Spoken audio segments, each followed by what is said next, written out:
어저께가 제가 만 70세가 되는 그런 생일이었습니다. 근데 우리 아내가 하는 말이, 아이, 당신이 다른 때는 생일 신경도 안 쓰는데 어떻게 이번에는 신경 많이 쓴다고 좀 그런 말 하더라고요. 그래서 아이, 정말 내가 그럴 리가 없는데, 그러면서 하머니 그 말 듣고 생각해 보니까 내가 조금 신경을 쓰는 것 같아. 다른 때는 아닌데 이번. 그래서 왜 그럴까? 그래서 저는 조금 생각해 보았습니다. 제가 가난한 목사의 6남매 중 그 막내 아들로 태어나서 저는 참 우리 가족은 가난하게 살았기 때문에 생존하는 것 자체가 참 그렇게 좀 그런 문제였고, 그러다 보니까 뭐 생일이라는 것은 우리 아버지 한번 딱 차려드리고 아무도 생일을 차렸던 기억, 생일이 됐다 선물 받은 적도 없고 생일 파티를 한 적도 없고, 그래서 그러다 보니까 이제 어른이 되어서도 너 생일이라는 건 별로 감각도 없고 또 집에서 생일 차려줘도 뭐 그렇게 뭐 느낌도 없고 그랬습니다. 그러다 70세가 되니까 내가 아닌 게 아니라 조금 신경을 쓴다. 그 왜 그런가 생각을 해봤더니 우리 아버님이 만 70세를 앞두고 몇 달을 앞두고 세상을 암으로 떠나셨습니다.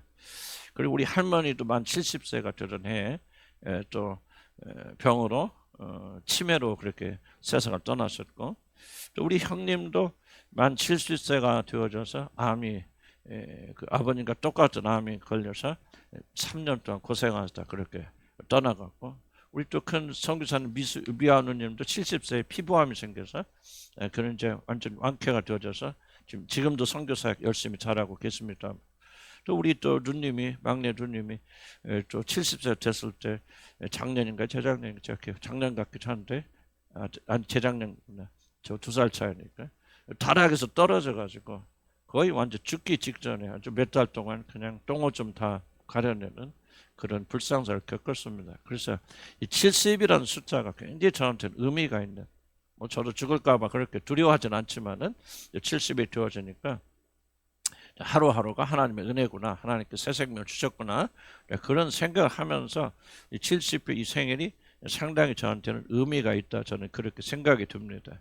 제 원래 계획은 이제 작년 1월 1일부로 제가 안식년을 들어가고 한 해 동안 안식년을 하고 작년 12월 마지막 주에 정식 은퇴 예배를 드리고 이제 모든 거 손 떼고 저도 이제 조금 이제 좀 편하게 좀 이렇게 은퇴를 즐기면서 뭐 그렇게 살려고 했던 그런 계획을 가지고 있었고, 뭐 여러분들 잘 아시다시피 그렇게 했지만은 후임 목사를 이제 구하지 못하고 그런 상황에서 또 무책임하게 제가 또 떠나갈 수도 없는 그런 상황이고, 그래서 하여간 좀 부담이 되면서도 후임자가 결정이 될 때까지 또 이렇게 좀 본의 아니게 좀 은퇴가 연장되어진 그런 상당히 무거운 짐을 좀 지게 되어졌습니다. 뭐 제가 자세히 말씀드릴 수는 없지만 제가 또 금년에서 굉장히 큰 대형 어려움을 좀 만났고요.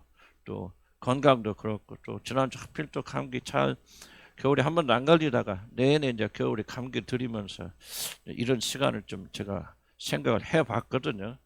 그래서 바로 이런 어지러움 가운데 왜 이 생일이 갖고 70세가 돼서 이런 재난들이 또 이렇게 어려움들이 또 이렇게 건강 이렇게 되는가 하는 그런 마음을 가지면서 그래도 새 힘을 얻고 이제 70세 생일을 기쁨으로 맞이할 수 있는 그런 그 깨달음을 이 말씀을 통해서 오늘 주셔서 저는 오늘 여러분과 함께 이 말씀을 같이 좀 위로와 격려를 받기를 저는 간절히 바랍니다. 제가 오늘 말씀드리고 싶은 요지를 간략하게 설명을 드린다면, 우리들이 이제 당해야 되는 그런 고통이나 또 지고 가는 무거운 인생의 짐들이 있는데, 우리가 이제 그런 것들에 어떤 의미를 부여하느냐, 그게 도대체 나에게 어떤 것을 의미하느냐 하는 그 의미를 부여하는 것에 따라서 우리들의 운명을 달리 맞이할 수도 있다. 어렵고 힘들지만 그걸 이겨낼 수도 있고, 우리가 그런 의미를 잘못 부여하면은 우리가 더 힘든 삶을 살 수 있다. 그렇기 때문에 우리가 이런 상태에 또 좌절되고 절망되고, 또 70대 맞으면서 정말 겪어보지 않았던 여러 가지 어려움들 제가 겪으면서 정말 여기에 어떻게 살아야 될 것인가, 앞으로는 이것이 바로 지금 내가 당하고 있는 모든 어려움에 우리가 어떤 의미를 부여할 것인가, 여기에 따라 달라진다는 얘기를 오늘 저는 여러분과 같이 한번 나누고 싶습니다. 제가 첫 번째로 여러분과 같이 말씀을 드리고 싶은 이야기는 삶의 의미를 부여하는 것은 우리 인간에게만 주어지는 영광스러운 일이다. 어떤 일이 일어나든 고통이 됐고 고난이 됐든 그런 것에 의미를 부여한다는 것은 인간만이 할 수 있는 굉장히 영광스러운 일이라는 것을 저는 첫 번째로 말씀을 드리고 싶습니다. 인간이란 도대체 어떤 존재인가?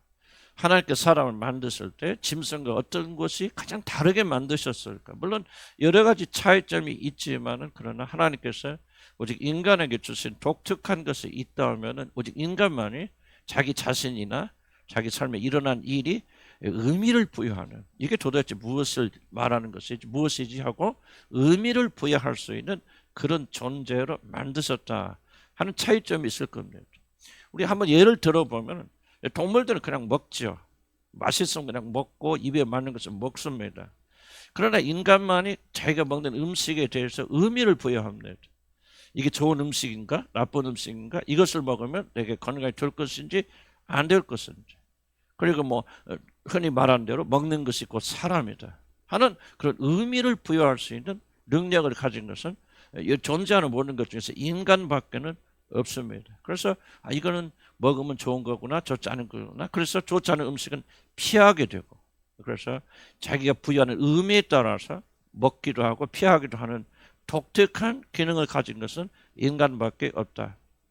더 나아가서 인간만이 자기 자신이 하는 일이 어떤 의미를 가지고 있는가, 내가 지금 좋은 일을 하고 있는지 나쁜 일을 하고 있는지, 뭐 돈만 많이 벌으면 좋은 것이 아니고 돈을 많이 벌어도 이게 별로 이게 사람들에게 유익한 일이 아니고 자랑스러울 만한 일이 아니다. 그러면 많은 돈을 벌면서도 어떤 그런 그 기쁨을 누리지 못하는, 그럴 수도 있겠고, 또 비록 수입은 적지만은 내가 하는 일은 참 다른 사람을 돕고 하나님께 인도하는 그런 영광스러운 일이고 보람 있는 일이다 하고 의미가 부여가 되어지면은 우리는 아무리 힘들어도 그 참고 견딜 수 있는, 인간은 뭐니까 자기가 자기 자신이나 자기가 하고 있는 일에 의미를 부여할 수 있는 그런 유일하고 독특한 존재가 바로 인간이다, 그런 뜻입니다.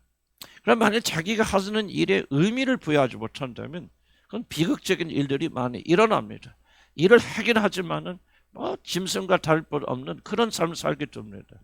우리 얼마 전에 대전의 초등학교에서 큰 사건이 일어나지 않습니까? 그래서 뭐 이름이 아직 밝혀지지 않지만 A라고 하는 초등학교 여자 교사가 자기 학교 학생 8살짜리 하늘양이라고, 근데 볼 때는 제가 임시로 붙인 이름 아닌가 그렇게 생각이 드는데, 김하늘양을 칼로 찔러 죽이는 그런 사건이 얼마 전에 대전에서 일어났지 않았습니까?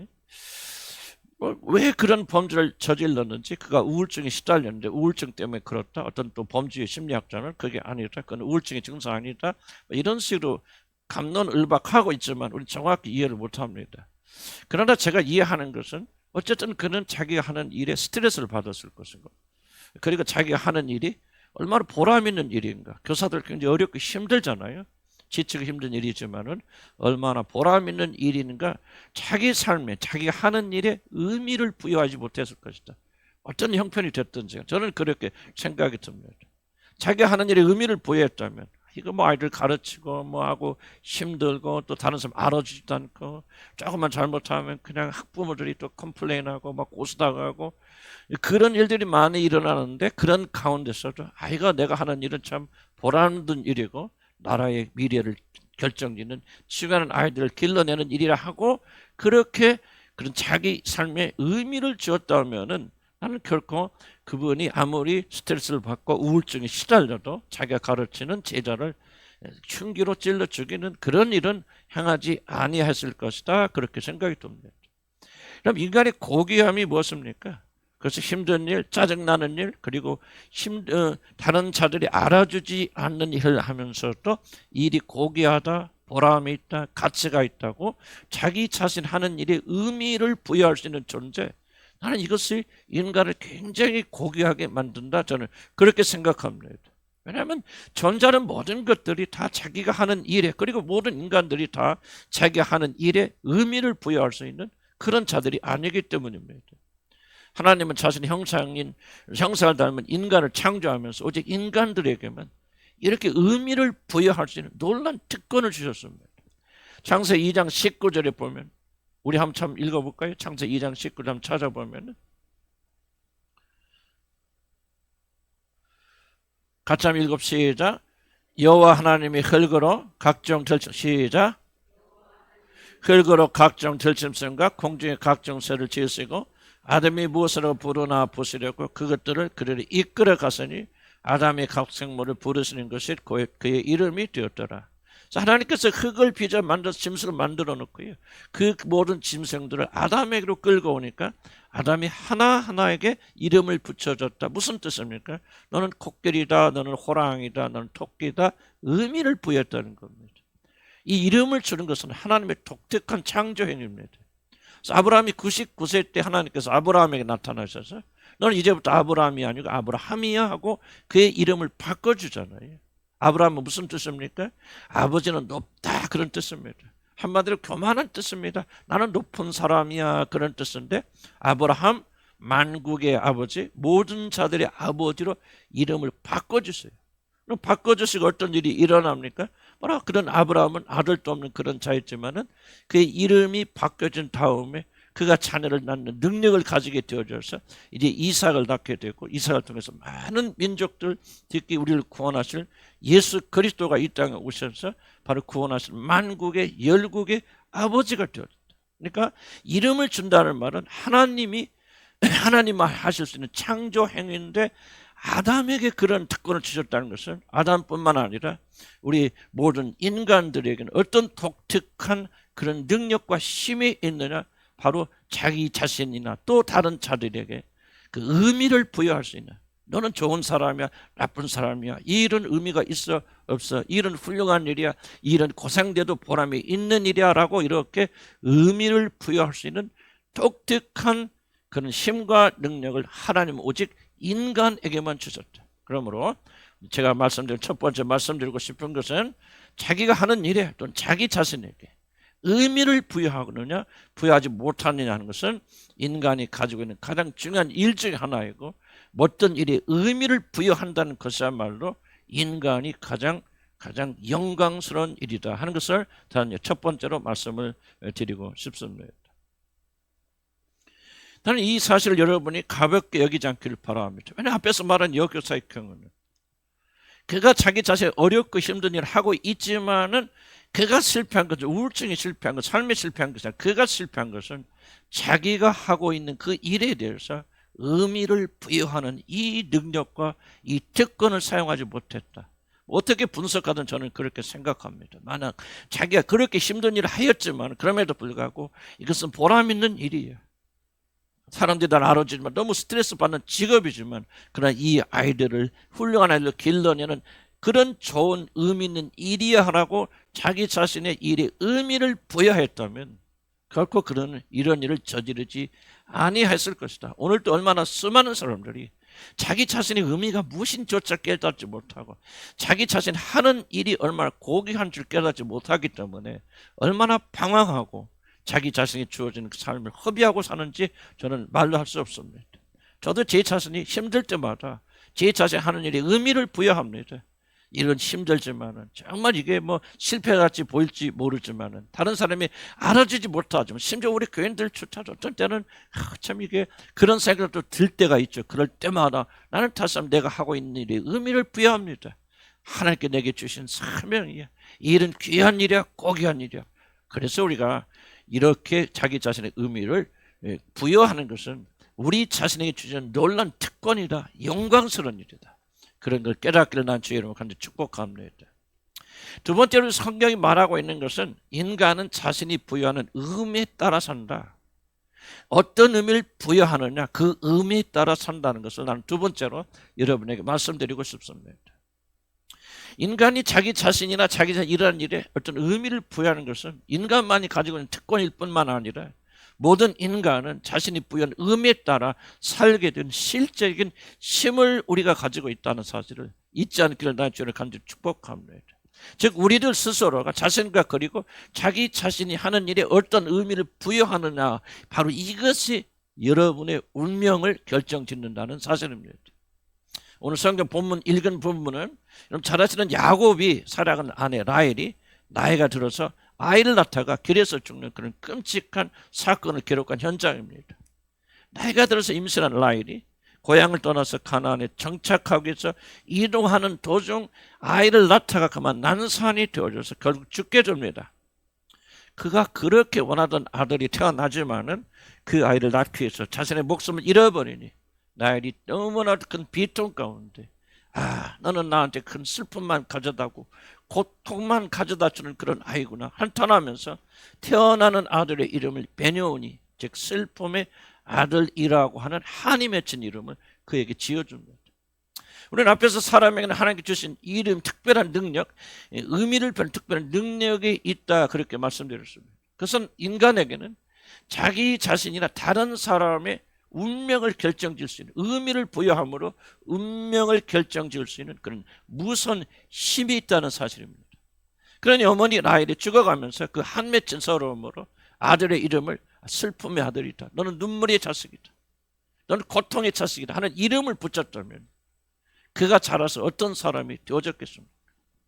엄마 라헬이 몰랐던 것은 자신이 태어난 아들에게 이름만 붙이는 것이 아니라 그 아들의 운명을 결정질 수 있는 무서운 힘을 의미를 부여하면 그 의미에 따라서 다른 사람의 운명도 바뀔 수 있다고 하는 이 놀라운 힘이 있다는 사실을 이 라헬이 간과하고 보지 못한 것입니다. 그렇기 때문에 만약 자기 자신이 죽으면서 그 아들의 이름을 베뇨니라 불렀고 그 베뇨니라는 이름을 가지고 이 아이가 살았다면 그 아이는 평생 동안 살면서 고통과 슬픔과 애통과 어머니 죽음의 모든 한과 이 모든 것들을 안고 저주 가운데 살아가는 그래서 비참하게 운명을 마감하는 그런 존재가 되어졌을 것입니다.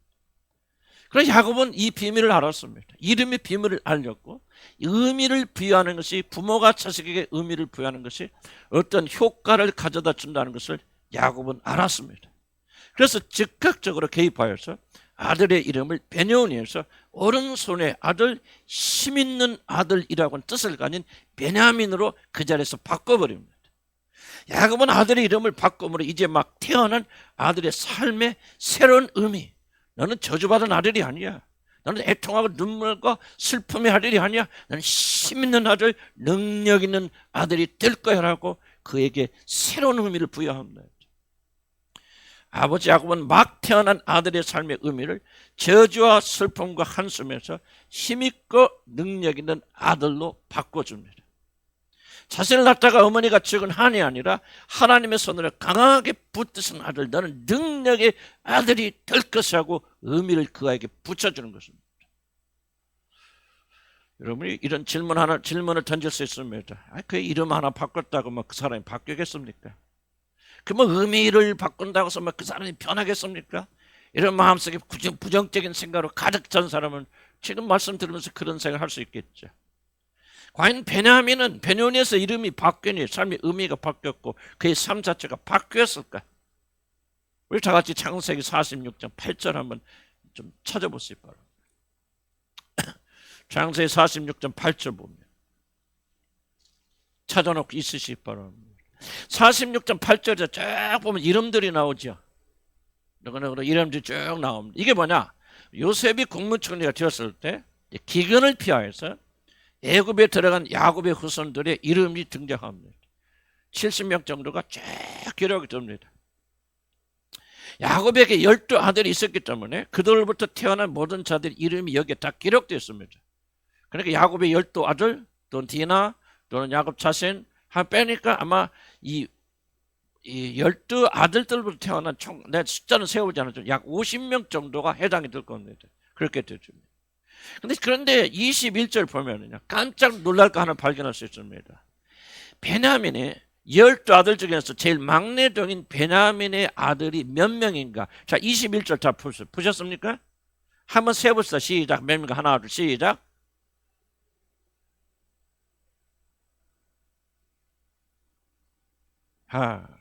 이러면 나이를 추적해 보면요, 기껏해야 이 베냐민에는 35세 정도밖에 안 됩니다. 아무리 계산해봐도, 과학적으로 계산해봐도 35세밖에 되지 않은 젊은 청년이 몇 명의 아들을 데리고 애굽으로 들어갑니까? 10명의 아들을 데리고 들어갑니다. 매년 아이를 낳든지 뭐 했든지 간에 놀라운 것은 12아들 중에서 베냐민이 저주의 아들로 태어났지만은 아버지가 그 아들의 이름을 베냐민, 힘 있는 능력의 아들로 의미를 부여하니 그 아들이 어떻게 됐습니까? 야곱의 12아들 중에서 가장 많은 아들 10아들을 만들어서 그들을 데리고 애굽으로 들어가는 놀라운 장면을 우리가 목격하게 됩니다. 놀랍지 않습니까? 만약 그가 베냐민으로 계속 살았다면 그의 이름조차 이 명단에 기록되지 못했을지 모릅니다. 그러나 그의 아버지가 그의 이름을 힘있는 오른팔의 아들로 바꿔버리니 베냐민에게 새로운 의미를 부여하니까 저주의 아들, 슬픔의 아들이 강한 팔로 이끌림을 받는 놀라운 자가 되어서 야곱의 12아들 중에서 가장 많은 아들들 10아들들을 이끌고 애굽으로 들어갔다고 오늘 성경이 오늘 우리에게 기록하고 있습니다. 그렇게 그가 이렇게 많은 후손을 거스르는 삶의 주인공이 된 이유는 그의 아버지가 개입하여서 그의 삶에 새로운 의미를 부여했기 때문입니다. 사랑하는 성도 여러분, 여러분은 여러분의 환경에 따라 사는 것이 아닙니다. 과거에 여러분이 가난했고 어머니가 없고 아버지가 없고 잘 배우지 못하고 어려운 환경에서 그래서 여러분이 이렇게 사는 것이 아닙니다. 인간은 자기 자신이 자기 스스로에게 부여한 의미에 따라서 삽니다. 자기 자신이 베냐민이라고 생각하면 그는 일생 동안 슬픔과 눈물의 자녀로 살 것이지만 그가 자신을 베냐민으로 생각한다면 이와 같이 하는 모든 일에, 이런 베냐민은 누굽니까? 유복자입니다. 태어나기 전에, 태어나는 순간에 어머니가 죽어버린, 물론 아버지를 유복자를 합니다. 어쨌든 어머니가 친어머니를 잃어버린 그런 고아로 태어납니다. 고아로 태어나지만은 그는 자기 환경, 어렸을 때 어머니를 잃어버린 슬픔, 저주, 과거의 어떤 그런 환경으로 산 것이 아니라 아버지가 그에게 붙여주신 새 이름 베냐민, 그의 정체성을 가지고 그 의미로 살았기 때문에 야곱의 12아들 중에서도 가장 많은 아들을 낳는 훌륭한 성공된 사람으로 삽니다. 다시 한번 강조합니다. 여러분은 여러분의 환경 때문에 이렇게 사는 것이 아닙니다. 돈이 없었기 때문에, 가난한 가정에 태어났기 때문에, 많이 배우지 못했기 때문에, 여러분의 아버지가 없었기 때문에, 어머니가 없었기 때문에 이렇게 사는 것이 아닙니다. 여러분이 이렇게 사는 유일한 이유는 여러분이 이렇게 살아도 된다고, 이렇게 살 것이라고 여러분 스스로 이런 의미를 부여했기 때문에 여러분이 결정한 대로 그렇게 살아가는 것입니다. 그러므로 우리는 환경에 따라 산다고 말해서는 안 됩니다. 이 말은 거짓말입니다. 우리는 어떻게 우리 자신의 의미를 부여하는가, 그것이 바로 우리의 삶을 결정합니다. 왜 여기 서 있는 목사가 70세가 되어서 왜 이런 설교를 한다고 생각하십니까? 나는 이 비밀을 알기 때문에 이제 나는 70세가 돼서 이렇게 새로운 의미를 부여하면서 살겠다, 나는 그런 결단을 하기 때문에 나는 여러분들에게 이런 말씀을 드리는 것입니다. 변명해서 안 됩니다. 책임정해서 안 됩니다. 인간은 그런 약한 존재가 아닙니다. 우리가 사는 모든 것은 우리가 어떤 의미를 내 자신과 내 삶에 부여하느냐에 따라서 그렇게 삽니다. 이제 마지막으로 이런 질문을 한번 던지고 싶습니다. 어떻게 우리는 자신에게 그리고 자신에게 일어난 모든 일에 새로운 의미를 우리가 부여할 수가 있습니까? 나는 아무것도 가지지 못한 내가, 잘 배우지도 못하고 좋은 부모도 만나지 못하고 돈도 없는 내가 어떻게 내 삶에 새로운 의미를 부여할 수 있단 말입니까? 라는 질문을 여러분 던질 수 있습니다. 다시 한번 라헬과 야곱 사이에서 일어난 사건을 여러분 생각해 보시기 바랍니다. 한탄과 슬픔과 저주 가운데 모든 삶을 마감할 수밖에 없었던 베냐민에게 도대체 어떤 일이 일어났기에 그는 위대한 승리자, 하나님의 오른팔에 붙잡혀 사는 그런 권능자가 될 수 있었습니까? 베냐민의 운명을 성두리째 바꿨다는 것은 바로 아버지 야곱의 개입이 있었기 때문입니다. 만일 베냐민의 삶에 아버지 야곱이 개입하지 않고 그냥 그의 이름을 죽어가는 어머니 라헬이 원하는 대로 베냐민이 슬픔의 아들로 그렇게 불렀다면 그의 운명이 어찌 되었겠습니까? 아마도 그는 일생 동안 슬프고 한많은 일들이 끊임없이 일어나면서 원망하고 불평하며 오늘날 우리들처럼 이렇게 살았을지 모릅니다. 그런 아버지 야곱이 개입합니다. 그래서 그는 라헬이 지은 저주의 이름을 축복의 이름으로 바꿔버렸습니다. 아버지 야곱의 개입으로 아들의 운명이 바뀌어버린 것입니다. 아버지 개입으로 그는 저주의 아들 눈물의 아들 베냐민에서 강한 팔을 가진 하나님의 아들 베냐민으로 바뀌었다고 하는 것을 오늘 성경이 우리에게 말하고 있습니다. 사랑하는 성도 여러분, 여러분 이 안에서 무엇을 보십니까? 여러분 이 안에서 야곱의 개입을 통해서 베냐민이가 베냐민으로 바뀌니 운명이 변화된 사건 속에서 여러분 무엇을 보십니까? 나는 이 안에서 복음의 알맹이를 봅니다. 복음의 노른자가 여기 있습니다. 그럼 사랑하는 성도들은 복음이 무엇입니까? 복음하지만 복음이 무엇입니까? 죄와 허물로 이미 죽어 멸망의 날만 기다리고 있던 저주의 자식들은 베냐민이가 하늘아버지의 개입으로 인하여서 하나님의 전능하신 능력의 손에 붙들려 사는 베냐민으로 삼아 주셨다는 것이 놀라운 소식, 복된 소식, 복음이 아니겠습니까? 저주의 아들, 슬픔의 아들로 태어난 자들이 예수 그리스도 안에서 영광스러운 하나님의 자녀가 된다는 것, 바로 이것이 복음이 아니면 도대체 무엇이 복음입니까? 태어날 때는 베냐민이었지만 하나님 아버지의 개입으로 인해서 권세 있는 하나님의 자녀가 되었다는 것이 복된 소식, 즉 복음의 핵심이 아닙니까? 이것이 복음이 아니라면 도대체 무엇이 여러분 복음입니까? 사랑하는 성도 여러분, 우리들은 태어날 때부터 베냐민이 아니라 베냐민이었다는 사실을 그 누가 부인할 수가 있겠습니까?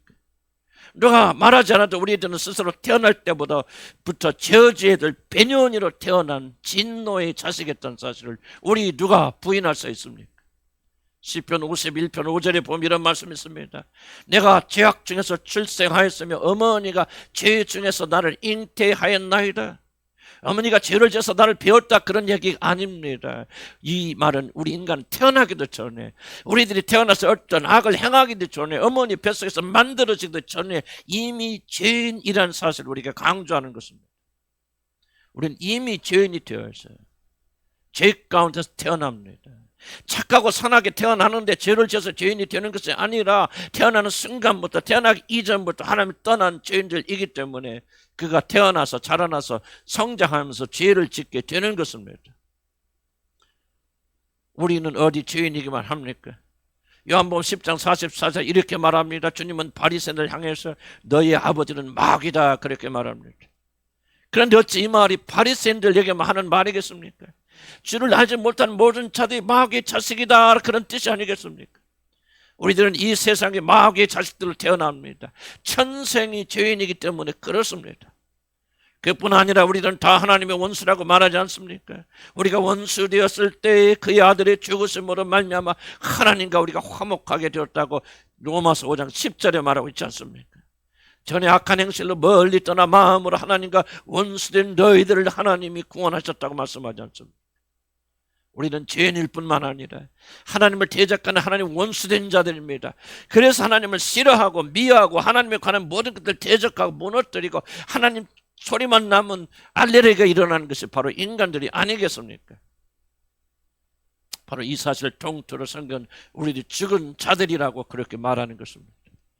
허물과 죄로 죽었던 너희를 살리셨다고 에베소 2장 1절에 말합니다. 바로 이런 자들이 무슨 삶의 의미가 있겠습니까? 먹고 마시고 쾌락을 누리는 것 외에 이런 자들이 어떻게 자신의 삶에 영원한 의미를 부여할 수가 있겠습니까?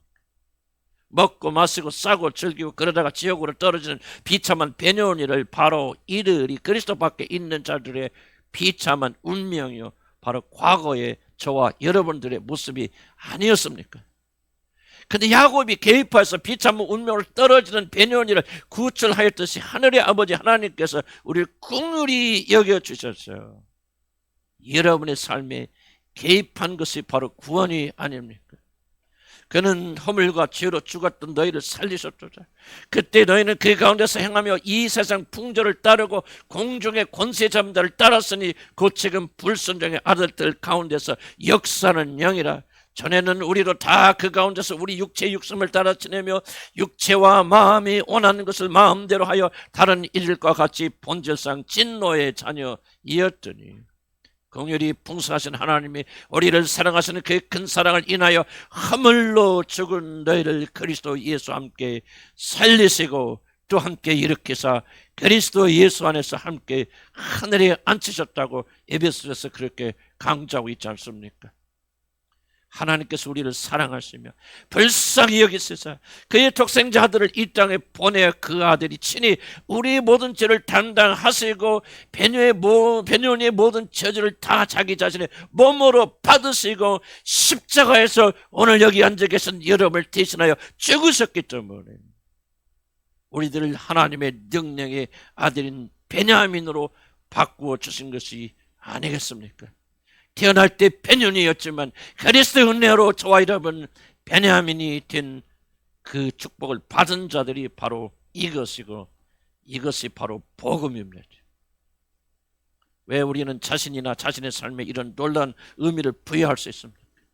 가진 것이 없어 또 부족하여도 병들었어요 또 가난하여도 배운 것이 없어 또 부모가 없어도 왜 우리들 자신에게 그리고 우리들한테 일어난 모든 어려운 일과 힘든 일에 의미를 부여하며 승리할 수 있는 자가 될 수 있습니까? 바로 하나님께서 여러분이 저주받은 삶에 의미를 부여하시자 베냐민 같은 자들에게 베냐민으로 만들어 주셨기 때문에 우리는 이 사실을 굳게 믿고 흔들지 않고 믿음으로 서 있어서 어떤 역경과 환난이 다가온다 할지라도 새로운 의미를 부여하면서 이것은 멸망이 아니라 기회다. 하나님께 주신 축복이다. 이길 수 있다. 할 수 있다.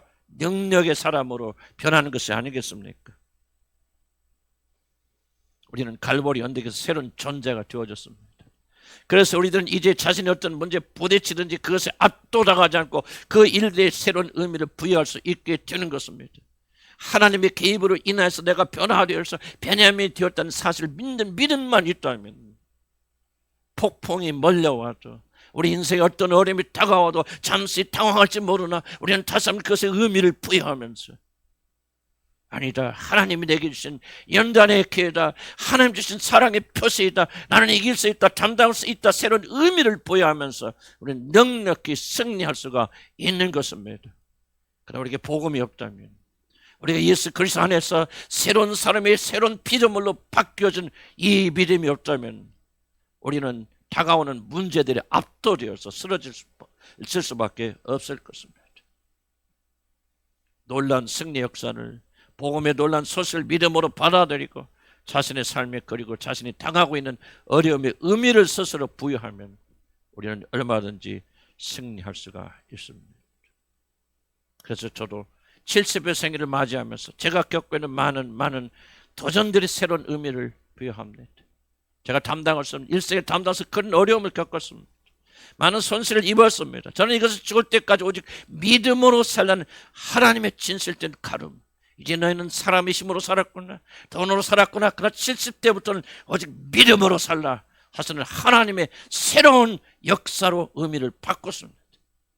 내가 지금부터는 책임질 것이다. 인도할 것이다. 지금까지 붙들으신 나 여호와가 너의 오른손이 되어서 너를 끝까지 붙들어 주실 것이다. 나는 새로운 의미를 부여합니다.